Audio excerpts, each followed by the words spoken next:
Hey, Gloucester Township. I'm Joe Allen. This is Keith Gibbons. Welcome to the Inside Township Talk podcast, brought to you by GT Observer. We have another special episode for you with a targeted topic like we had before. Yeah. No more, no recent.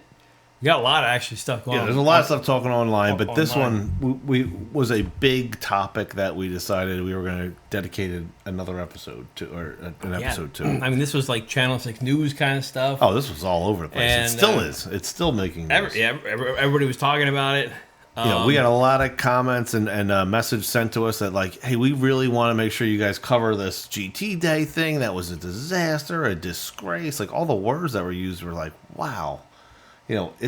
Was it really the town's fault? Like, people just get upset and then they just want to point fingers, Yeah, because there's people going, well, I'm not going to take my family to movie night because because I don't know that they're safe anymore. Right. And it's like, all right, look, first of all, we have a little bit of situational awareness here. Like, if you're looking around and all of a sudden 500 kids show up that are wearing masks and hoodies, I don't know, maybe you just don't stay comfortable, you know?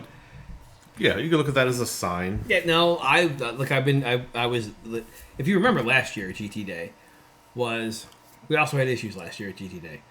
And there was, I left GT Day probably about 6 o'clock last year. We were there in the candidates tent. Oh, it's when you were running, okay. Because I was running last year. We were in the candidates tent, and it was just, we were right in front of the basketball courts, and just was like, man, just crowds and crowds of kids were building there. And I was like, man, I feel like it's going to get a little rowdy. So, being candidates, we're like, well, we don't want to get caught up in this. So we packed up our tent, we left. Yeah. And I picked my wife up. We went out to like Kid Rips for dinner. And on the way back, on the way back, we drove past it, and it was just a mess up. There's police everywhere. There was like a lost kid. Yeah. And I just thought, and I told her, I saw this coming. Yeah. We got out because I saw it coming. And then this year we go, right? And we're there handing out some information on voting. Right. Friend Tim Pfeffer is running for council, so we're kind of hanging out there. And it was like, man, there's a whole lot of kids just like showing up. They're just hanging out, just like all over the place. Yeah, and it was like you said, it's situational awareness. You can feel it building. Yeah, it's like I feel like this is happening again. And look, it's hot outside. There's kids like they got masks on and hoodies on. It's like, I don't know. I don't think 500 cancer patients just showed up with masks on because they're immune compromised. So you just have some awareness, and it turned into a bigger mess than it was last year. Yeah. So. Well, so then after this whole thing, because GT Day is always, I've never really been able to attend it. I'm part of Roots Picnic and putting that event on for the last 17 years or so. And it always falls on the same day as GT Day. So this was my first time actually saying, you know what, I'm going to go to GT Day. The sewer issue was going on, and I've over time have slowed my roll, I guess you'd call it, in that festival, and didn't need to be. I was like, I'm gonna make sure I go to a GT Day and see what it actually was all about. And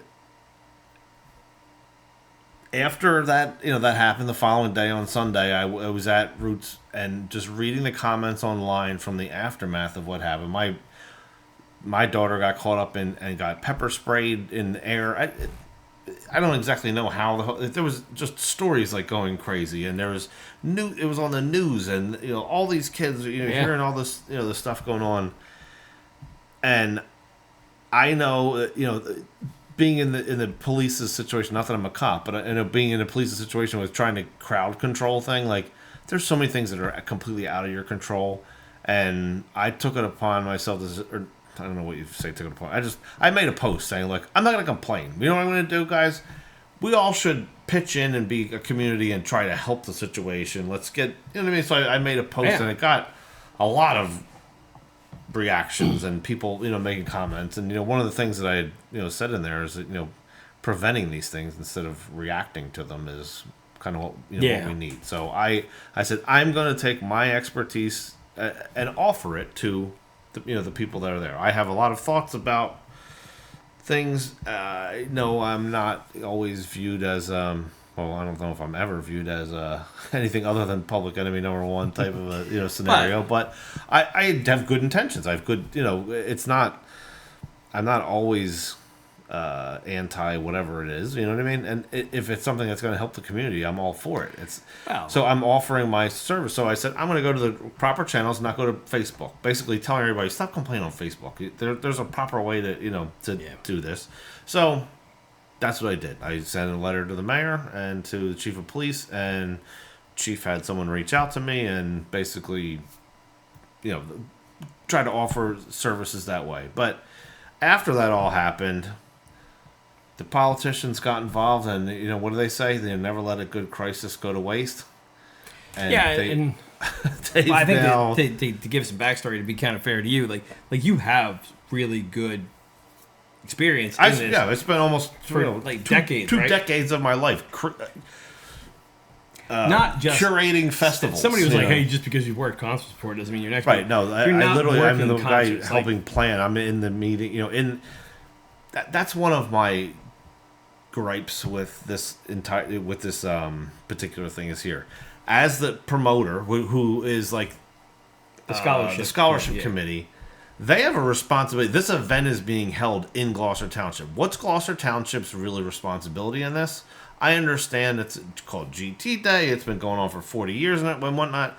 There are a separation of things. When we do like Welcome America or Made in America, either of those events on the Parkway in Philadelphia, the mayor's not involved in that. The police are hired by, what I mean, who's putting it on? If it was DPS or it's the Live Nation or whoever is the one that's responsible for the event. The police are hired to control the outside crowd. The event itself is your responsibility, as that whole thing. And this goes back to, if you go to the Norcross podcast that we did, I'm sure if you can find it in our channels there, there's you're either in or you're out kind of thing. And this is like, you're in and you're actually also part of the government, and it's a whole intermingled thing. And that's where the separation needs to be, in my opinion here. Like, you know what I mean? There has to be, I don't know. I could go on and on about it, but there's, to your point, I have a ton of, experience in that. I'm in those meetings with the mayor of, Philadelphia, or the mayor of Atlantic City, or the mayor of Wildwood, when we're coordinating all of the plan that goes on. The mayor's real responsibility is just like, yes, we'll support you in whatever it is that you're doing. Not, it's our responsibility as the town to put this, concert or this festival or this GT Day on for you. No, that's the scholarship committee is doing that. We're allowing them to use the park for the public to be able to, you know what I mean? Like, so there's all right, well, I was trying not to get into that, but you got me into it. Anyway. Well, I think it was good because I thought, like, one of the first comments I saw was somebody kind of just questioning, like, well, what do you know about it? Right, what do you know? And I thought that was, and having known you for years, I know that you've got a lot of information in this, but I figured other people probably don't. But I know you've tried to help organize some other stuff here in GT, and it's kind of been like squashed. Right, like, you're like, we got this, buddy. Yeah, we got this. Yeah. We got it. Okay, you got it. You're right. Rather than just solely going down that route, we've got some politicians involved now, and so they answered the call with a lot of guys in new seats. There were, yeah. So there's a new senator who used to be an assemblyman. There's a new assemblyman who used to be a councilman, and I don't know what he's an assemblyman. I don't know if he had any other position before. I think he was just like a fireman. I'm not sure. But either way, they've written a bill which will give us more laws. because we can't just enforce laws that already exist. We need more.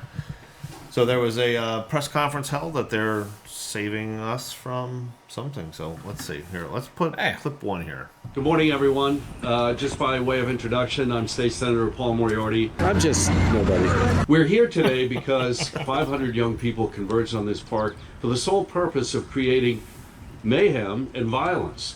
It destroyed a wonderful event that so many people enjoy and have enjoyed every year. And so in speaking subsequently to police and mayors in our district, we have decided that we need to help local law enforcement by providing them additional tools to combat this type of behavior if it should happen again. Man, it's going to be against the law now to do a flash mob and beat I people know. up. What? Tase ponies and stuff. Sucks. Yeah. So they get into like explaining what they said, explaining the nuts and bolts of it, which we had to cut a lot of this down. This was how long was this?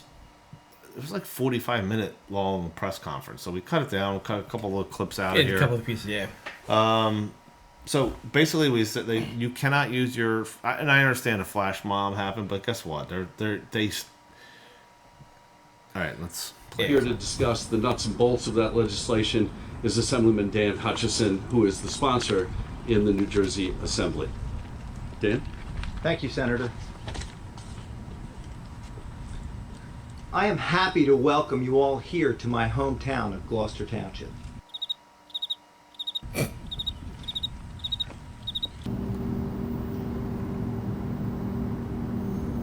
Been practicing my speech, a little bit. Did I rush it? Felt like I rushed. No, it was good. I liked it. Prior to my time in the Assembly, I spent 18 years as a Township Councilman in Gloucester Township. I am deeply proud of the police force that we have here in Gloucester Township. We are here to announce measures to hopefully curtail the events and the conduct that took place on that day. The package of bills we dropped earlier this week take a sensible approach in holding these individuals accountable without draconian measures. We will create a new charge for inciting a public brawl and organizing an event like we saw. Additionally, alongside Senator Paul Moriarty, I'm just nobody.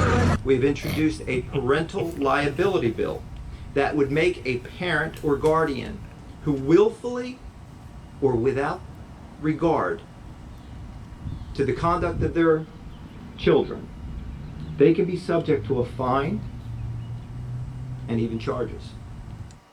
So I don't know what's going on with their audio. They must have like 6 audio buttons, and they're clicking different microphones. I don't know changing. I was like, man, Keith really sucks at doing clips. No, I don't know what was going on with their microphones there, but anyway, yeah, you're not allowed to assemble at all, and parents will be charged if you do assemble. We talked about this in the GT Observer podcast where we cover council meetings. It was brought up as part of they made an amendments to some of the ordinance around curfew, around curfew, and they mentioned loitering, which we kind of we touched on a little bit. It was just I don't know, it's so general. Like I don't know, you just go to a park. Sometimes you just go to a park to just chill out. And you don't have to have a purpose. You're like, I don't know, I just want to go to the park because it's nice outside. And I don't know, it's just, I want to walk around or something. I don't really have a purpose. So it's just, it's too general for me. But anyway, that went on the curfew part of it for loitering. And I've never liked loitering just to begin with. I just think it's an interpretation. I said that before, it's an interpretation. It's an interpretation. You think I'm hanging around or if I have a purpose here, that's... When I was young, I went to the mall and hung out with my friends outside the mall, and technically we were loitering, but also my purpose was to hang out with my friends at the mall. Yeah, so my problem with this here, what they're trying to push is people are allowed to assemble, right? They're allowed to go hang out in public. There's an event that was put on. I understand. I 100% understand that these kids caused mayhem, but that assembling isn't causing mayhem. There were other things that provoked it. So somebody did an action while people were in one area, which led to something else, which then caused someone else to have a reaction. And these different things were the issue, not that people got together. You know what I mean? I don't know what I'm trying to say here, but one is not exactly a reflective of the other. And it seemed like this. And I know we're just playing clips here, but it seemed like there was some of this. They were trying to make this like it was like a January 6th kind of thing happened. Like, they stormed the Capitol. These kids, came down here and attacked us. And I don't know all the whole story. I'm not pretending to know the whole story. But there was definitely, talks about, like, the police chief was saying at one point during a council meeting, I think it was, where he was saying, like, we corralled them all into one, area. So if they pushed them all into one area and then I'm just assuming here. Yeah. If the kids got agitated because they were all pushed to one area, maybe something happened. Maybe something broke. So we don't know what any of those details around it. But this whole reaction to it just seemed off. You know what I mean? It's like there was some kind of like, we're trying to make this crisis be something good to promote ourselves, and we're putting this bill together. You know what I mean? Yeah. So it's not so much of a bad issue. Look, if 500 kids show up out of nowhere to a thing, maybe it's just a wildly successful thing that 500 kids showed up to. You can't prosecute them for that. But I guess I look at it like, what else what are they supposed to do? Tell me other things that a kid would do in 2024. Yeah. If a large group shows up, you can't just say, "Hey, you can't be here because you're too large of a group." It's GT Day. I don't know. Maybe if they all show up and they're all wearing masks and hoodies, you say, "Hey, look, maybe if you want to do entrance into here, I don't know." All right, well, this is where, the whole, okay, you need to have safety procedures and stuff like in place. Like, okay, you're not entering in. We have to fence the thing off. We have to have specific entrances. We have face recognition software. There's, camera. Limit the entry points. There's metal detector to go into a council meeting to talk about, to address your government, but yet we can't do that at Gloucester Township Day. There's a security like, I understand if the event gets so big, there are other costs that come with it, like security, public safety. It's one of those things that if you're putting the event on, you need to make sure that the public is safe. I understand this is a fundraiser for that, and you're trying to keep your costs down, but guess what? At the end of the day, public safety is more priority than that. Maybe if that was kind of the stuff that was in place, 500 kids wouldn't have decided to just show up there. Maybe they would have. These 20 went there, these 5 went there, those 10 went. You know what I mean? If it was a free event, anybody can come in. Well, I'm coming in, and I don't know. This is not like a GT thing. No, this is anyone from anywhere. It's like a carnival.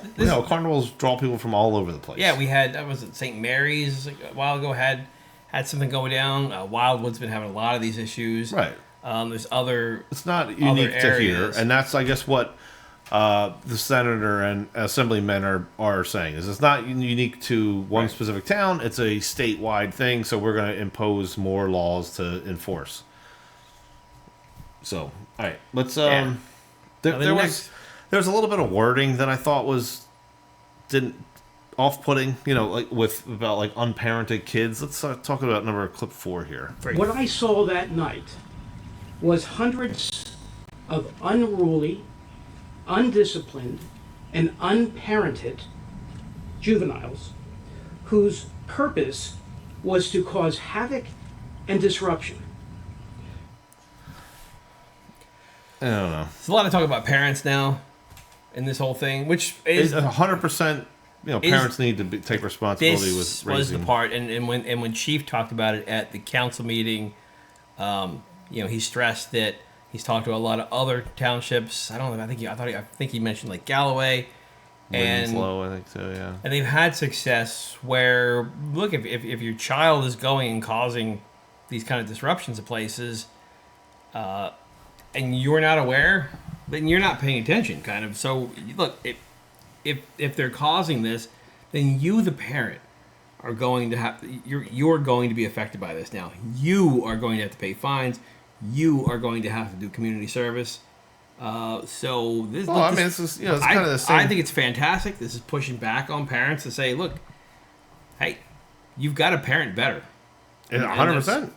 I mean, we go back to I guess every generation has a a view of the younger generation than them, right? But yeah, back in our generation, I'll say, because I'm an old man here and I could talk about the old days.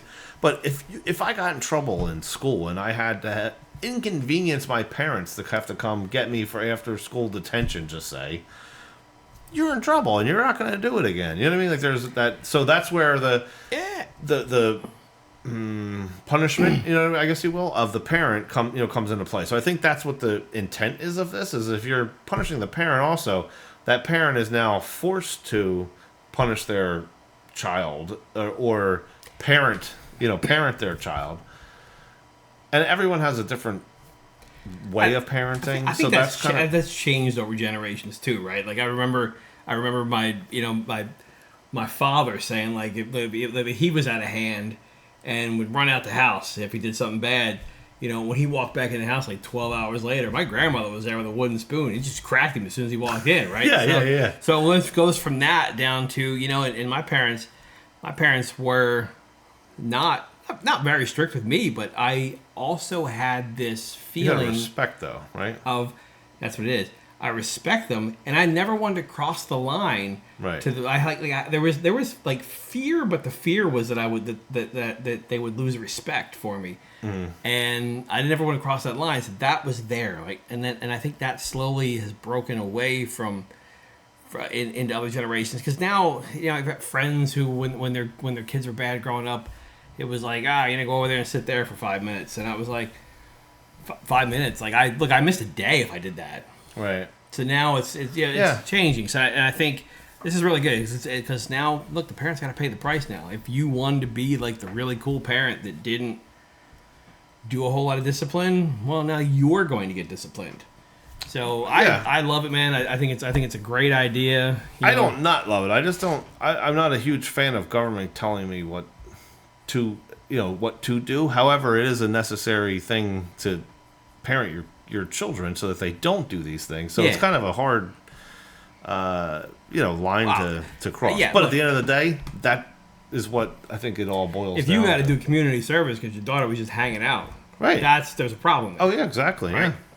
But if your daughter, if it was a trash can through your shop right window, you probably should do some community service.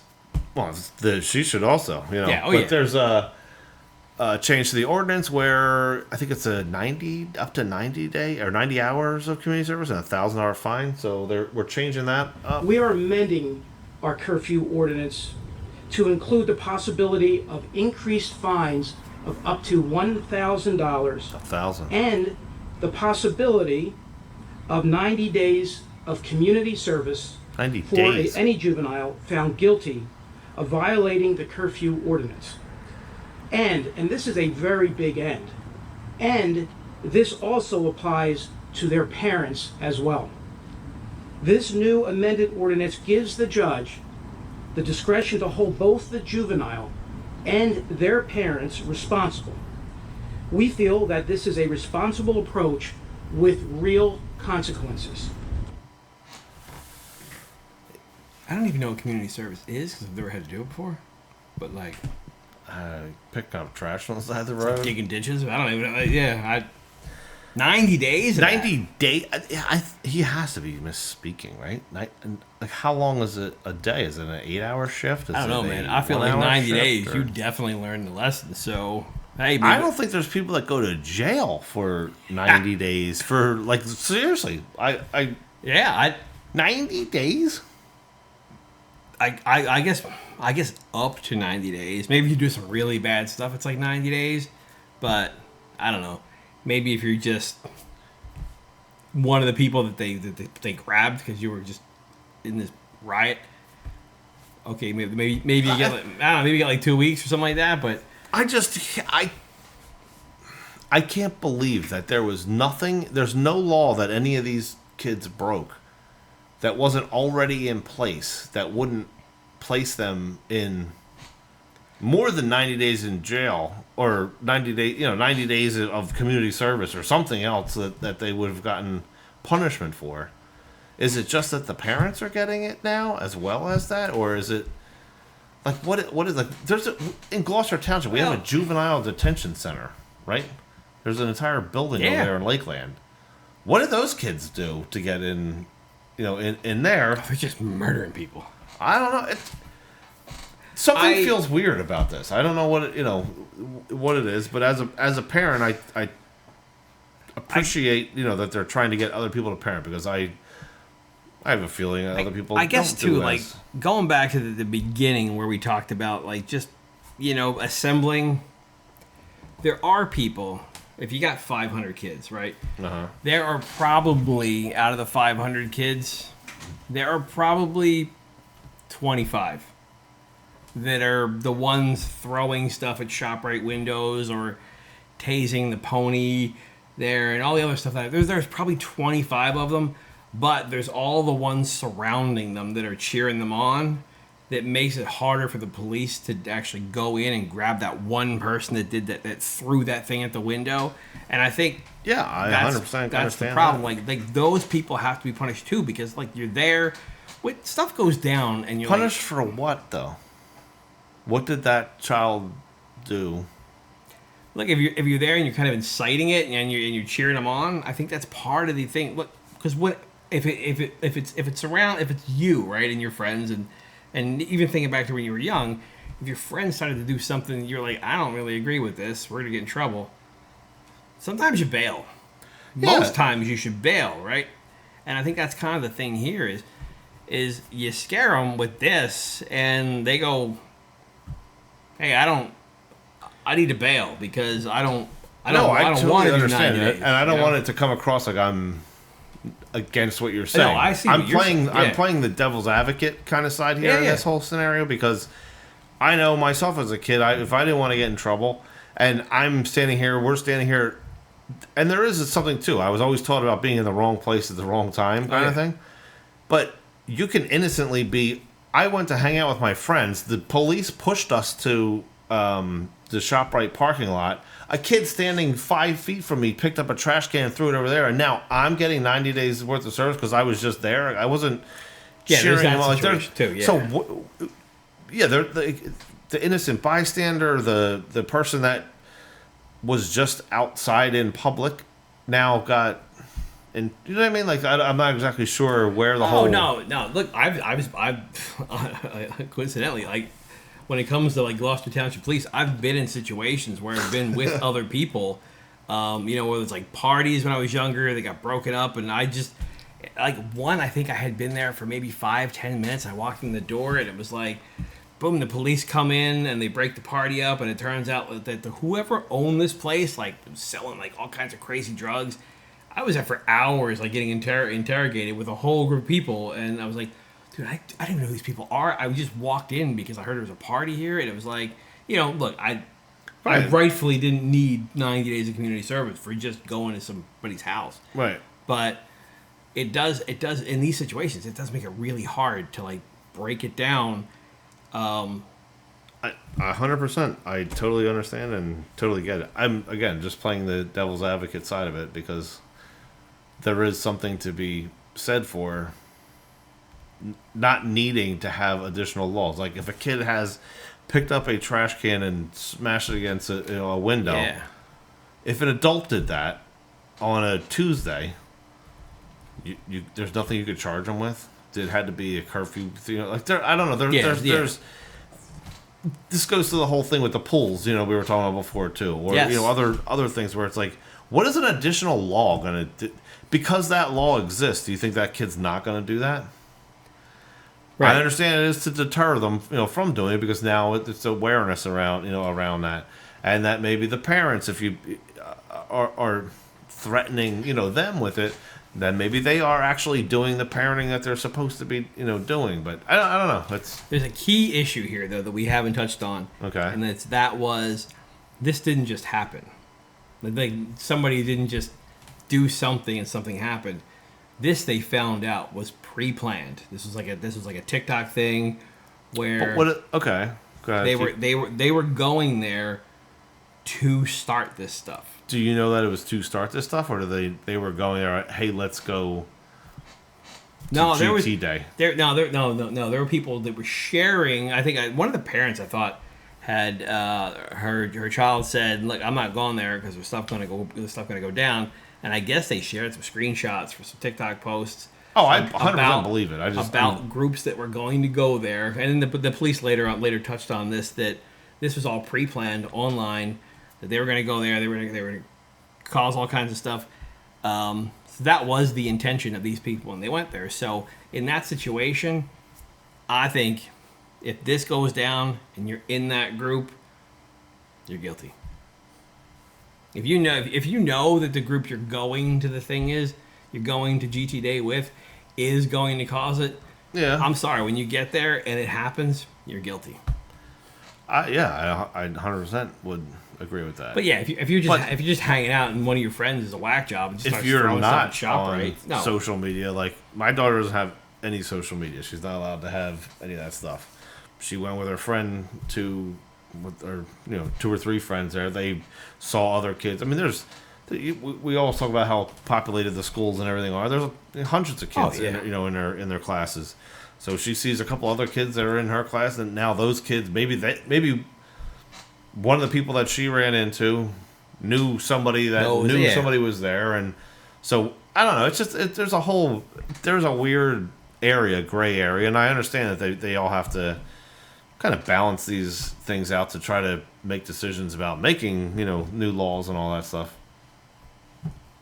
I feel like I'm being the negative guy in this whole thing. I get it. I mean, you bring some great points up. It's not as cut and that was dry. kind of my intent of this whole thing, because I knew where you were going to go. I'm like, I'm going to be the opposite here. It's not as cut and dry as people think it is. There's a lot of things to think about, like what you just said. I mean, for me, when you show up with a group of 500 people, you're guilty. But like you said, like if your daughter knows somebody that's there, and she's just like, yeah, I'll hang out with these people, and then she doesn't know what's going to happen. Right. She's like, I'm going to a carnival, a fun thing in town, and then now all this broke out and happened, and I'm not saying she's innocent. I'm just saying it happens. You know what I mean? Like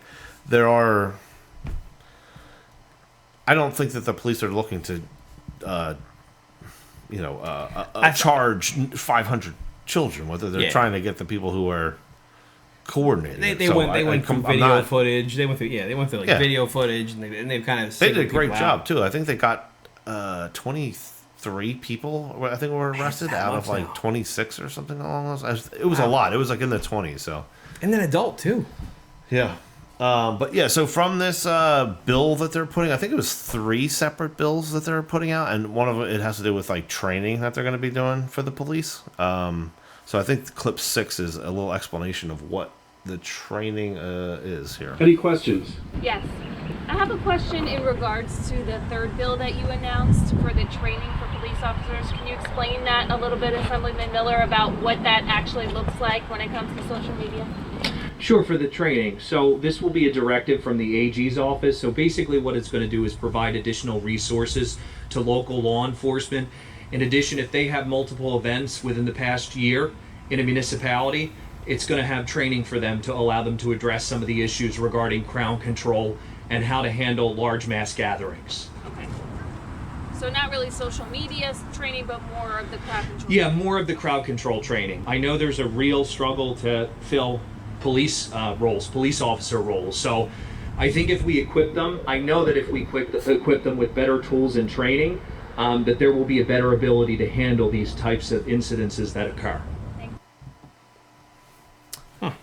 So I clipped that part because, again, I was trying to be the other viewpoint of this right here. So if you look at it from a standpoint of, we're saying that we're trying to prevent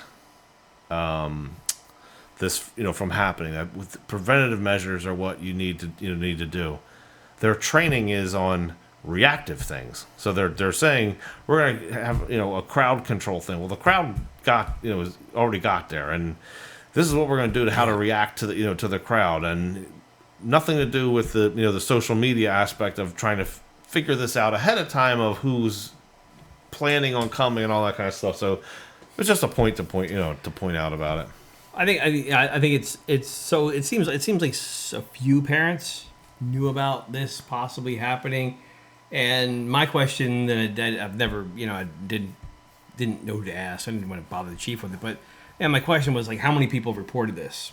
I would imagine it's very few. Had anybody reported it at all? Were the police blindsided by this happening, or did they kind of know that was going to happen in advance? Because man, it's a really crappy thing if all these people knew about it and they didn't just call over, non-emergency line and say, "Hey, look, this thing's going on here with Twitter or TikTok, and these kids they say they're gonna come there and just a heads up, right? Just so that our law enforcement is a little more prepared for that kind of thing." We are a big community, and we all have a part in this community, so that is just one thing you could do. Yeah. And again, coming from my history and my background, the crowd control, portion of it and the reactive measures that I was talking about there are things that there are professionals out. So they're saying that they're going to provide the resources for a town's police force to get trained in crowd control.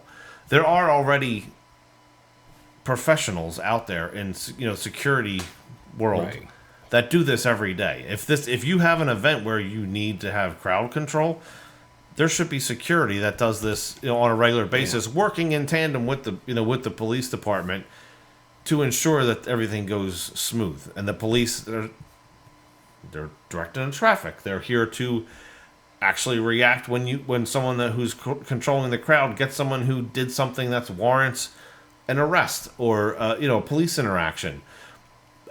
I feel like there's a sort of a disconnect of professionals to what the police are actually professionals at. I'm not saying the police are not professionals at. I'm not saying that the police shouldn't have crowd control training and that kind of thing. But I'm just saying that when an event gets to a size that you need to have crowd control type of scenarios, maybe you should be calling in professionals who do crowd control on a daily basis. Yeah, because I mean, the police are probably going to work an event like this a handful of times a year, right? Once a year, twice a year. Like I said, 2 times a year. Where the professionals are doing it all the time. Right. They do it every day of the week. The police may walk away from the training going, "Yeah, I really got this," but then 8 months later, it's just not as fresh as the people that are doing it all the time. So yeah, that's definitely a good point. Yeah.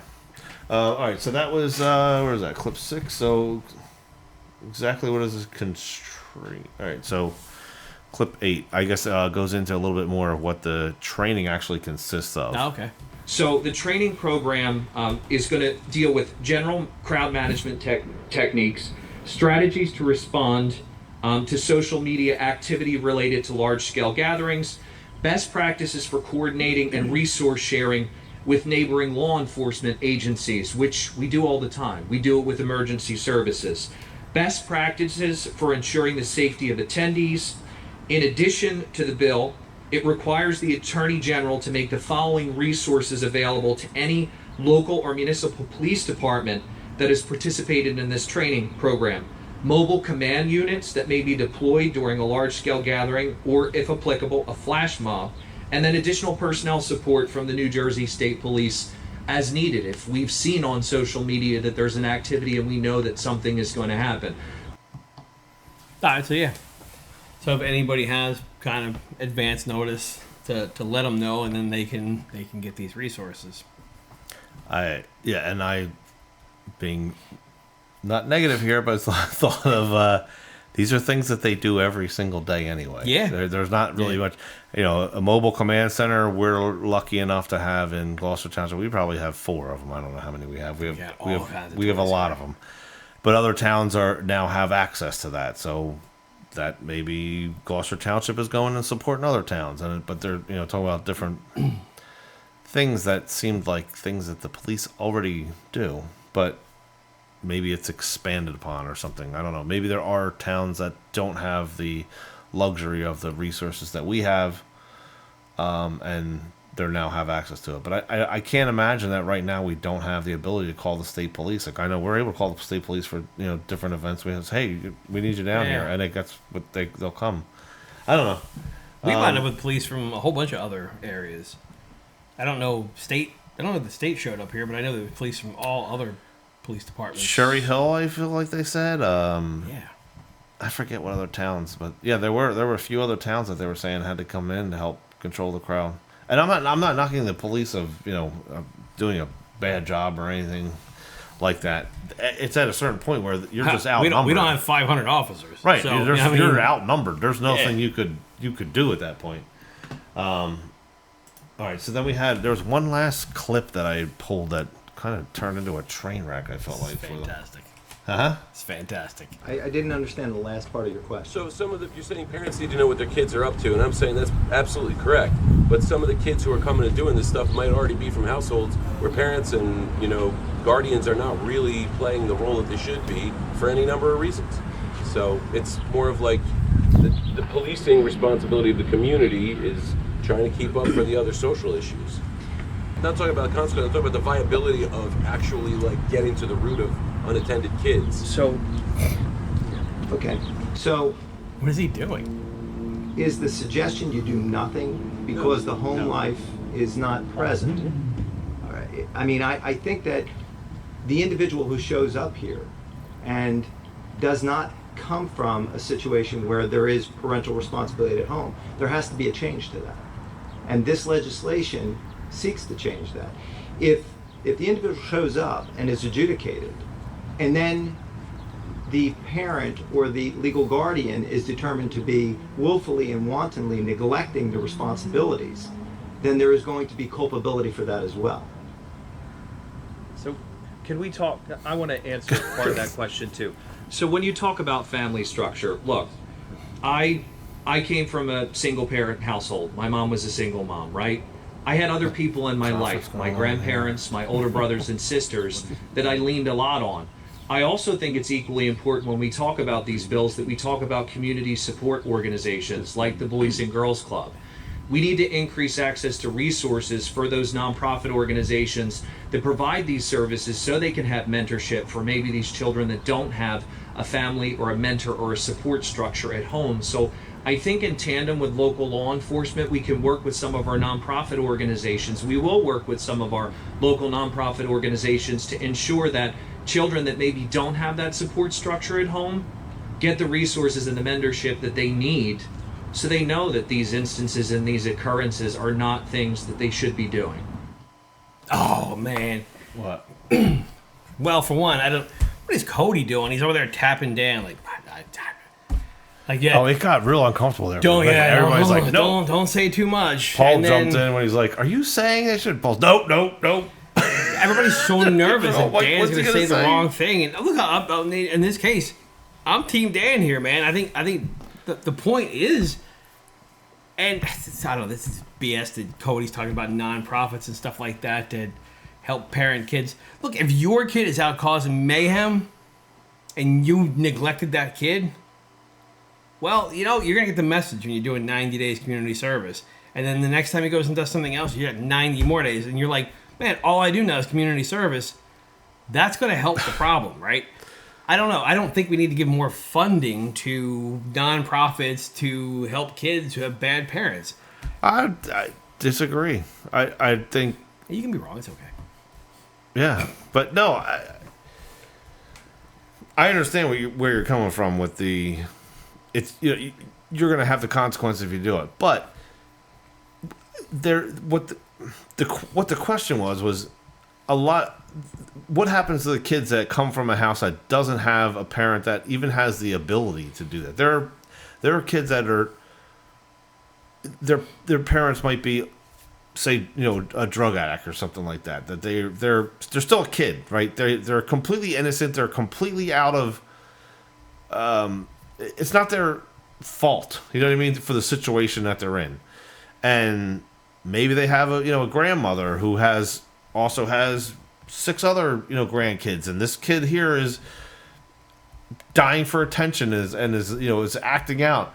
That kid could benefit from going to a whatever what they call it, a nonprofit organization and whatnot. So by providing those resources for that kid, that could help that kid get the parenting that the parent that he is lacking. You know what I mean? Like, so that's what that's where I'm disagreeing with you, is because that situation does exist. It's very real, and it is necessary to have those resources for those kids. I totally understand what you're saying, but you have to think of the whole. You know what I mean? Everyone is not as lucky as the kid that does have a parent that can care for them or raise them right. You know what I mean? I think the likelihood of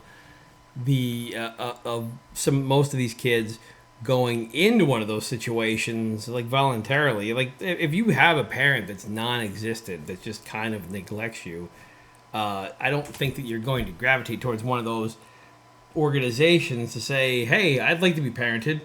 You know, it's just joining a sport, joining a club that plays, I don't know, like whatever, you know. Yeah, early on, if they can get involved there in something.